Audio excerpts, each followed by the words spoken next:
IT च्या कोणत्याही job रोलमध्ये AI skills हवीत अशा जॉब डिस्क्रिप्शनची संख्या 2022 ते 2025 या कालावधीत 34 पट झालेली आहे. म्हणजे तुम्ही जे काही काम तुमचं करत असाल पण तुम्हाला AI आलंच पाहिजे अशा जॉबची रिक्वायरमेंट आहे. पण AI करताना जी मूलभूत तत्व आहेत, जी बेसिक्स ऑफ IT आहेत, ती कुठेही गेलेली दिसत नाहीत.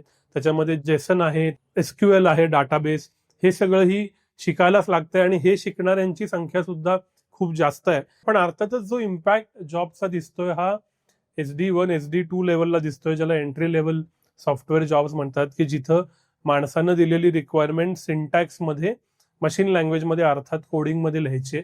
पण खूप नव्या जॉब्सच्या संधी सुद्धा येताना दिसत आहेत. विशेषतः cyber security, data cleansing, data management या सगळ्या सेक्टरमध्ये आलेले जॉब्स आणि म्हणून लोकांनी केलेलं अपस्किलिंग याचा ट्रेंड अत्यंत वेगानं वाढताना दिसतोय.